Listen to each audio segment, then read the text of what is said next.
Good morning. Welcome to DBMS class. In today's class, we are discussing about classification of DBMS or types of DBMS or categories of DBMS. Basically, the DBMS can be broadly classified into two types. The DBMS can be broadly classified into two types, passive DBMS and active DBMS. Let us see what is meant by passive DBMS and what is meant by active DBMS. Passive DBMS are program driven. Passive DBMS are program driven. అంటే DBMS లో ఉండేటటువంటి డేటాను మనము బయటికి display చేయాలంటే we have to write some programs. అటువంటి DBMS ని ఏం DBMS అంటామంటే passive DBMS అంటాం. So passive DBMS, the user query the current state of database and retrieve the information currently available in the database. అంటే database లో ఉండేటటువంటి డేటాను latest గా ఉండేటటువంటి డేటాను ప్రజెంట్ ఉండేటటువంటి డేటాను డిస్ప్లే చేయడం కోసం పాసివ్ DBMS లో మనము పాసివ్ DBMS ని మనము యూజ్ చేస్తాం. In passive DBMS the user query the current state of database and retrieve the information currently available in the database. Database లో ఉండేటటువంటి లేటెస్ట్ ఇన్ఫర్మేషన్ కోసము ఒక ప్రోగ్రామ్ రాసి ఆ ప్రోగ్రామ్ ద్వారా బయటికి డేటాను డిస్ప్లే చేసేటటువంటి DBMS నేమ్ DBMS అంటామంటే పాసివ్ DBMS అంటాం. సో ఈ పాసివ్ DBMS ని ఇంకా ఏం చెప్పొచ్చు అంటే ట్రెడిషనల్ DBMS అని కూడా అంటాం. So what is mean by traditional DBMS? Traditional DBMS are passive. ఎందుకు దాన్ని పాసివ్ అంటామంటే in the sense that they are explicitly and synchronously invoked by user or application program initiated operations. డేటాను display చేయడానికి డేటాను యూజర్కి ఇవ్వడానికి కొన్ని ప్రోగ్రామ్స్ కానీ applications కానీ మనము ఎక్స్ప్లిసిట్గా ఇన్వోక్ చేసేటటువంటి DBMS నేమ్ DBMS అంటామంటే ట్రెడిషనల్ DBMS అంటాం. Traditional DBMS are passive DBMS అంటారు. ఎందుకు traditional DBMS are passive DBMS means explicitly and synchronously invoked by user. అంటే యూజర్ తనకు కావాల్సినటువంటి దాన్ని స్టార్ట్ చేసి ఒక అప్లికేషన్ ప్రోగ్రామ్ రాసి డేటాను బయటికి తీసుకుంటే దాన్ని ఏం DBMS అంటారంటే పాసివ్ DBMS అంటారు. Passive DBMS are program driven. ఎందుకు దాన్ని ప్రోగ్రామ్ డ్రివెన్ అన్నారంటే they are explicitly and synchronously invoked by user or application program initiated operations. So ఒక ప్రోగ్రామ్ రాసి డేటాను బయటికి డిస్ప్లే చేస్తాం కాబట్టి passive DBMS are program driven అంటాము. So passive DBMS are also known as traditional DBMS అంటాం. So ఎలా ఈ ప్రాసెస్ ఎలా నడుస్తుందంటే first application send request for operations to be performed by the DBMS and wait for the DBMS to confirm and return any possible answers. Is nothing but బ్యాంక్లో మన balance check చేసుకోవడానికి మనము మన ATM కార్డ్ని insert చేస్తాము, లేదా సింపుల్గా missed call ద్వారా కూడా మనం మినిమం బ్యాలెన్స్ని మనం కనుక్కుంటూ ఉంటాం, మినీ స్టేట్మెంట్ని తెలుసుకుంటూ ఉంటాం. ఆ విధంగా application send request for operations to be performed by the DBMS. Then user will wait for the DBMS to confirm and return any possible answers. మన అకౌంట్ నెంబర్ కరెక్ట్గా ఉండి మనం యాడ్ చేసినటువంటి నెంబర్ కరెక్ట్గా ఉన్నట్లయితే మనకు ఒక పాసిబుల్ రిజల్ట్ అనేది వస్తుంది. లేకుంటే ఇన్వాలిడ్ రిజల్ట్ కానీ ఇన్వాలిడ్ రెస్పాన్స్ కోడ్ అని కానీ లేదంటే నో డేటా ఫౌండ్ అని చెప్పి మనకు వస్తుంది. సో ఆపరేషన్స్ అన్నారు. ఏమేమి ఆపరేషన్స్ అయిండొచ్చు అంటే the operations can be definitions and updates of the schema as well as queries and updates of schema of data. Schema అంటే ఏమంటే ఓవరాల్ డిజైన్ ఆఫ్ ద డేటాబేస్ని మనం ఏమంటామంటే స్కీమా అంటాం. థర్డ్ యూనిట్కు పోయినప్పుడు మనము ఎంటిటీ రిలేషన్షిప్ మోడల్ అని సెకండ్ యూనిట్ ఆర్ థర్డ్ యూనిట్లో ఈ స్కీమా అంటే ఏమని నేర్చుకుంటాం. So schema is nothing but A blue print of the database. ఒక డేటాబేస్ని ఎలా డిజైన్ చేయాలా డెవలప్ చేయాలని మనం వేసుకునేటటువంటి ఒక జాగ్రఫికల్ రిప్రజెంటేషన్ని, ఒక మ్యాప్ని, ఒక బ్లూ ప్రింట్ని మనం ఏమంటామంటే స్కీమా అంటాం. As well as queries and updates of data అన్నారు. క్వైరీస్ అంటే డేటాబేస్ మీద మనం వేసేటటువంటి క్వశ్చన్స్నే మనం ఏమంటామంటే క్వైరీస్ అంటాం. సో ఫర్ ఎగ్జాంపుల్ రిజల్ట్స్ వచ్చిన తర్వాత మన కాలేజీలో వాళ్ళు వేసేటటువంటి క్వైరీస్. సో ఎవరు మ్యాథమెటిక్స్లో 100కి 100, సో ఎవరు ఆల్ గర్ల్స్లో టాప్ ఎవరు, ఆల్ బాయ్స్లో టాప్ ఎవరు, గ్రూప్ వైజ్గా టాప్ ఎవరు, గ్రూప్ వైజ్గా లాస్ట్ ఎవరు వచ్చినారు, how many students has written the examination, how many students has passed the examination.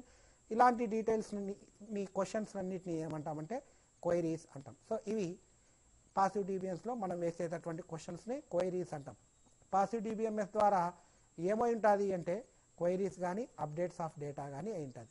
So డిబిఎంఎస్లో ఉండేటటువంటి డేటాను బయటికి తీసుకురావడానికి కొన్ని ప్రోగ్రామ్స్ రాసి డేటాను బయటికి తీసుకొస్తే అటువంటి డిబిఎంఎస్ ఏం డిబిఎంఎస్ అంటారంటే పాసివ్ డిబిఎంఎస్ అంటారు. Passive DBMS are program driven, అంటే ప్రోగ్రామ్ ద్వారా డేటాను బయటికి డిస్ప్లే చేసేటటువంటి డిబిఎంఎస్ నేమ్ డిబిఎంఎస్ అంటామంటే పాసివ్ డిబిఎంఎస్ అంటాం. In passive DBMS the user query the current state of database. Current state of database is nothing but latest update, current state of database, and retrieve the information currently available in the database. Already database లో ఉండేటటువంటి information కోసం users search చేస్తుంటారు. So traditional DBMS are passive అన్నారు. ఎందుకు traditional DBMS are passive అన్నారంటే in the sense that they are explicitly and synchronously invoked by user or application program for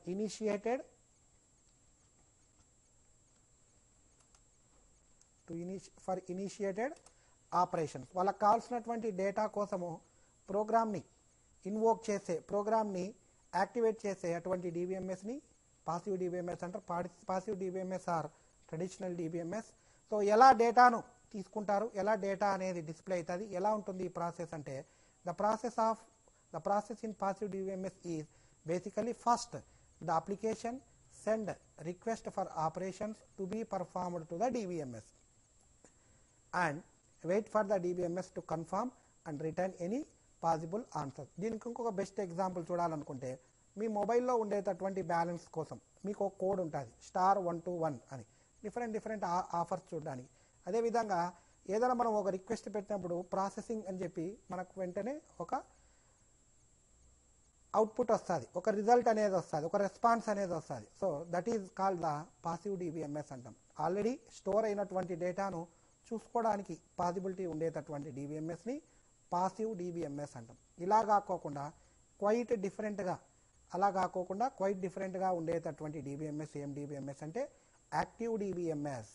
active DBMS or data driven or event driven. మనకు కావాల్సిన ఇన్ఫర్మేషన్ని సెర్చ్లో కొన్ని keywords ఇచ్చేస్తే మనకు డేటాను డిస్ప్లే చేసేటటువంటి DBMS active DBMS. Passive DBMS లాగా ఎలాంటి ప్రోగ్రామ్స్ నంబర్ ఆఫ్ కోడ్ రాయాల్సిన అవసరం లేకుండా అప్లికేషన్ ప్రోగ్రామింగ్ లాంగ్వేజెస్ని ఎటువంటి programs, heavy programs, large number of lines of programs రాయకోకుండా just we have to mention some keywords. ఆ కీవర్డ్స్ని బేస్ చేసుకొని మనకు డేటా అనేది ఉన్నట్లయితే అది డిస్ప్లే అవుతుంది. In active DBMS the user specify to the DBMS the information they need. మనకు కావాల్సినటువంటి ఇన్ఫర్మేషన్ని సెర్చ్లో మనం ఎంటర్ చేస్తాం.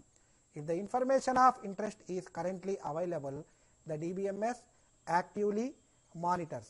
The DBMS actively monitor and arrival of the desired information and provide it to the relevant users. మనకు కావాల్సినటువంటి ఇన్ఫర్మేషన్ని search చేసి ఆ ఇన్ఫర్మేషన్ కనుక ఉన్నట్లయితే అది మనకు ప్రొవైడ్ చేయడం జరుగుతుంది. ఓకేనా? సో ఇంతకుముందు లాగా అలా ప్రోగ్రామ్ రాసి ప్రోగ్రాంలోంచి మనకు డేటాను సెర్చ్ చేసి మనకు ఒక అవుట్పుట్ వస్తుంది. సో ఇక్కడ అలా కాకోకుండా జస్ట్ కొన్ని కీవర్డ్స్ని ప్రోగ్రామ్స్ రాయాల్సిన అవసరం లేకుండా passive DBMS is program driven, active DBMS is data driven.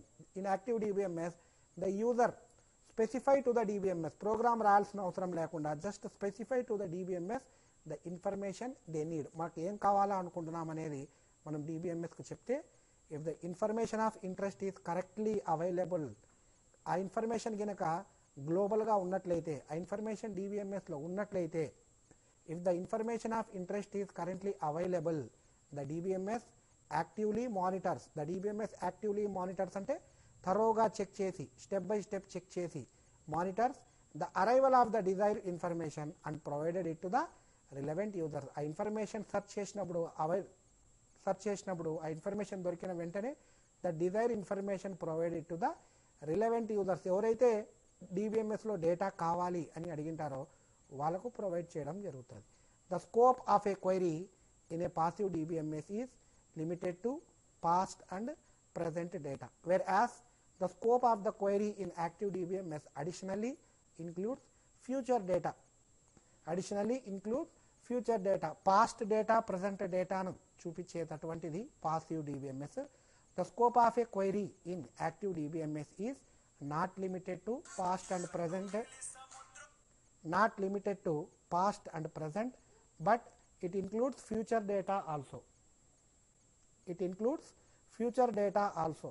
So this is the classification of DBMS, active DBMS and passive DBMS. DBMS can be broadly classified into passive DBMS and active DBMS. Passive DBMS are program driven, active DBMS are data driven or event driven. The scope of a query in a passive DBMS is limited to present and past data, whereas the scope of a query in an active DBMS additionally includes future data.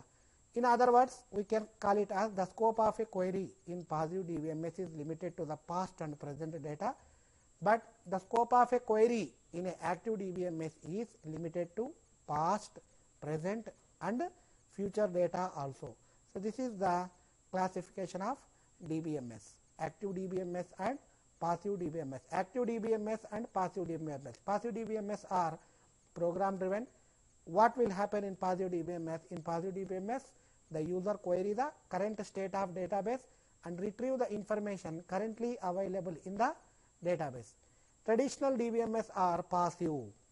How we can say traditional DBMS are passive means in the sense that they are explicitly and synchronously, synchronously is nothing but continuously invoked by user or application program for what? For initiated operations. The process will start from application send request for operations to be performed by the DBMS and wait for the DBMS to confirm and return any possible answers.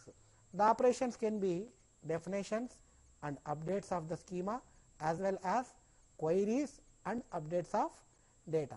Now active DBMS. As compared to passive DBMS, active DBMS are data driven, whereas passive DBMS are program driven. In active DBMS, the user specify to the DBMS the information they need. If the information of interest is currently available, the DBMS actively monitors the arrival of the desired information and provide it to the relevant users. The scope of a query in a passive DBMS is limited to the past and present data, whereas the scope of a query in an active DBMS additionally includes future data also. So this is the classification of DBMS. DBMS can be broadly classified into active DBMS and passive DBMS.